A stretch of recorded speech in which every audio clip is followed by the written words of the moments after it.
These are the 7 dark theories that would change civilization if they were true. Civilization is not supposed to feel like this. At its height, a civilization does not merely produce wealth. It produces human beings with structure, men who can stand upright under pressure, women who can anchor a home in a storm, children who inherit duty instead of confusion, elders who remember what must never be forgotten, a people who can still tell the difference between comfort and corruption. But that is not the feeling of this age. Something feels inverted. The strong are drained. The distracted are rewarded. The addicted are managed. The liar is polished. The coward is platformed. The human being is studied, nudged, entertained, medicated, and handed back to himself in fragments. What if the system is not failing by accident? What if it is being shaped into a machine that produces governable people? What if the first territory conquered is not land, not law, not even wealth, but the inner architecture of man? Not invasion first, not collapse first, conditioning first. And if that were true, then the real war of civilization would not only be over borders, elections, and empires, it would be over the kind of soul permitted to survive the century ahead. What if the goal was never death, but predictability? A truly free people are difficult to govern because living souls are not linear. They fall in love with dangerous truths. They build families no one approved. They kneel before God instead of systems. They change course suddenly. They sacrifice. They disobey. They become impossible to forecast. That kind of human being is a threat to any machine built on clean data and stable outcomes. So what if the ideal population was never meant to be dead?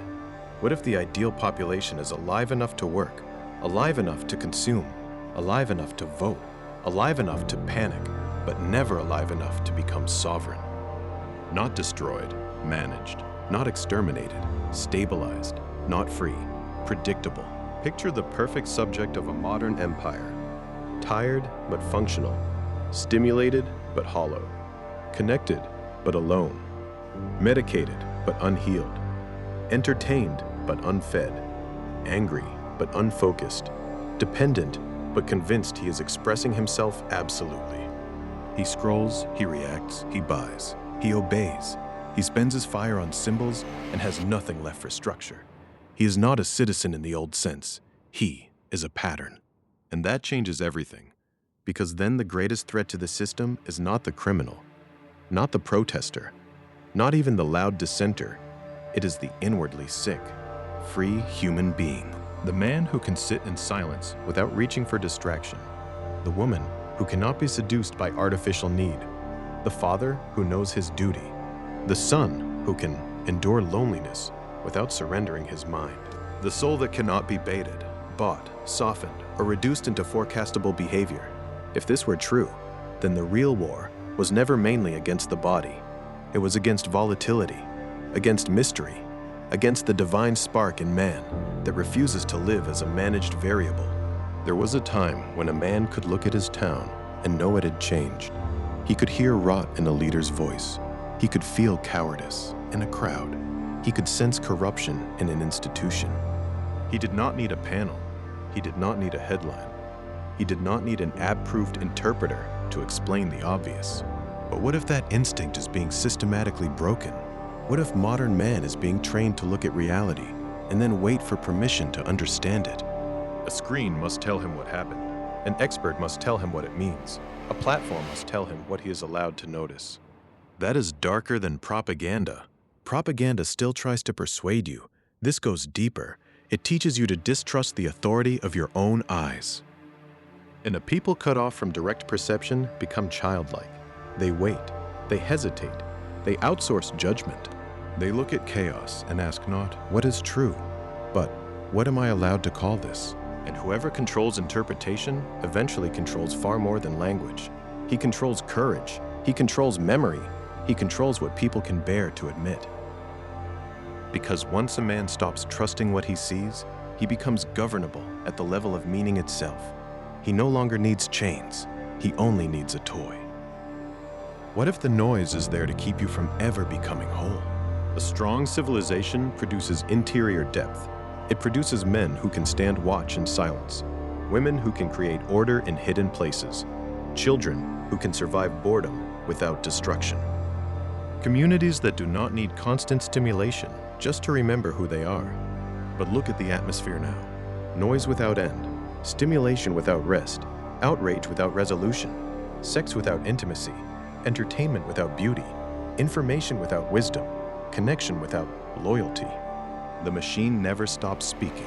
Something is always flashing, always tempting, always inflaming, always pulling the mind outward before the soul can settle. That is why the noise feels so sinister. It does not merely waste time. It prevents formation. It keeps the human being in a state of permanent half-birth, old enough to consume, never deep enough to stand. And if that were true, then the chaos around us is not random. It is environmental warfare, not against your ears, against your becoming. What if power fears builders more than rebels? Empires know how to survive rebellion. They can absorb slogans. They can redirect protest. They can monetize outrage. They can let millions scream at the throne, so long as those millions never stop believing the throne is the center of reality. Rage still points upward. Rage still worships the stage. Rage still gives power the dignity of being the thing worth reacting to. But builders are different. Builders do not ask permission to exist. They form strong families. They teach children the old burdens. They trade locally. They worship honestly. They build trust outside the algorithm. They create meaning without institutional certification. They turn scattered people into living order. That is far more dangerous than protest because it does not merely oppose the system. It makes the system less necessary.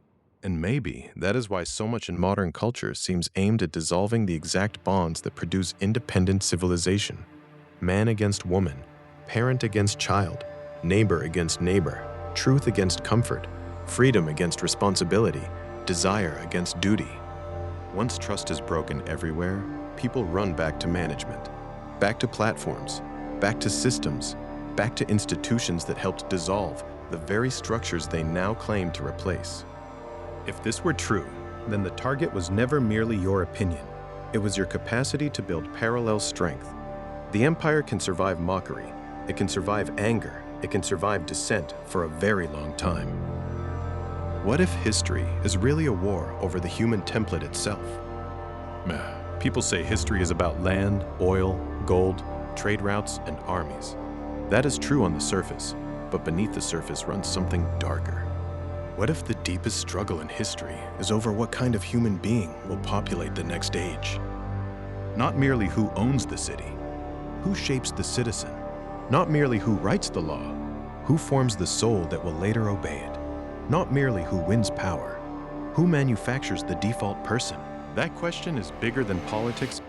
Will the next generation be disciplined or impulsive, rooted or uprooted, loyal or atomized, capable of sacrifice or trapped in appetite, bound to family, place, memory, and God, or floating through life as programmable units of consumption and compliance? If that were the real war, then every institution becomes a front line, because all of it contributes to the same question: what kind of creature is being produced?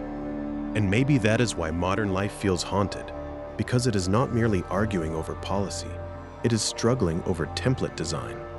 One vision wants human beings who can inherit burden, speak plainly, endure suffering, form families, and stand before God without collapsing.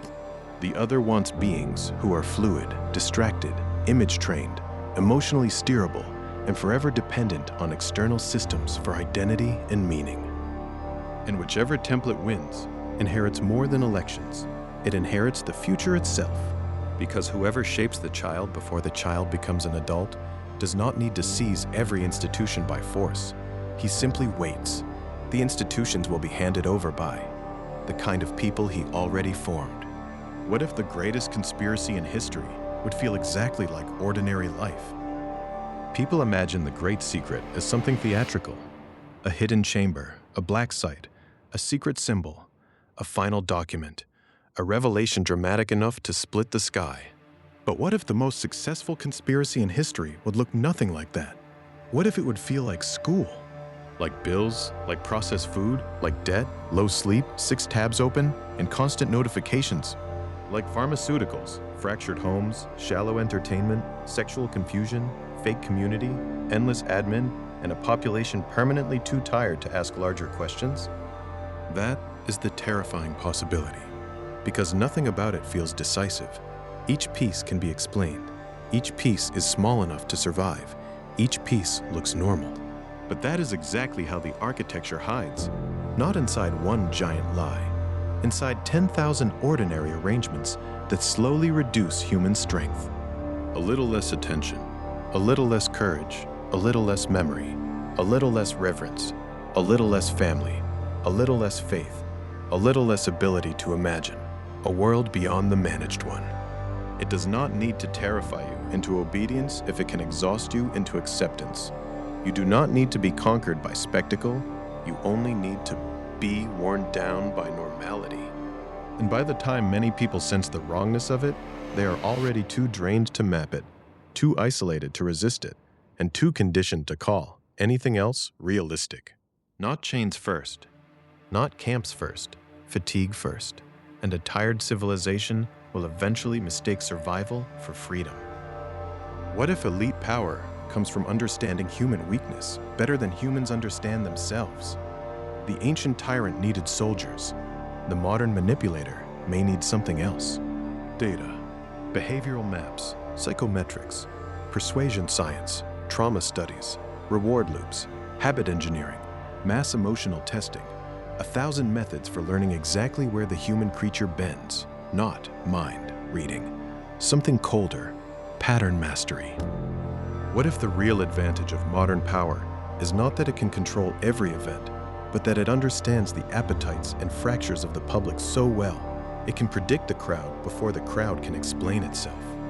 It knows what kind of fear spreads fastest, what kind of desire overrides shame, what kind of language triggers tribal belonging, what kind of image deepens insecurity, what kind of outrage keeps people emotionally occupied but structurally powerless. And that is terrifying, because most people still define freedom as choosing between visible options. But what if the options themselves were arranged by systems that know your loneliness better than you do, your pride better than you do, your insecurity better than you do, your hunger to belong better than you do, your threshold for fear, lust, envy, and validation better than you do? Then, control no longer arrives as force.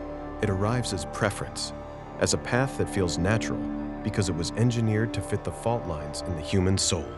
That is the darkest form of power, the kind that does not need to drag the population, only guide it, only tempt it, only shape the current and let people call the movement their own choice.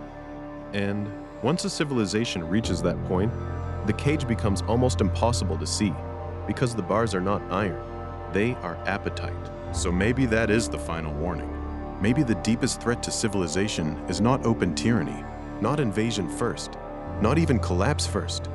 Maybe it is the slow manufacture of a human being who no longer remembers what he is. Too distracted to see, too tired to resist, too managed to trust his own eyes, too fragmented to become whole, too conditioned to build, too hollow to inherit freedom. And if that is even partially true, then the battle in front of us is older and deeper than politics. It is the battle over whether the human soul remains sovereign in an age designed to break it into pieces. That is why the old virtues matter again. Silence, discipline, memory, duty, family, faith, courage, truth spoken plainly. Because in an age that profits from fragmentation, wholeness becomes rebellion. In an age that studies weakness, character becomes armor. In an age that trains men to kneel, the warrior spirit is not aggression, it is remembrance. Follow at argue_mentor for the next chapter.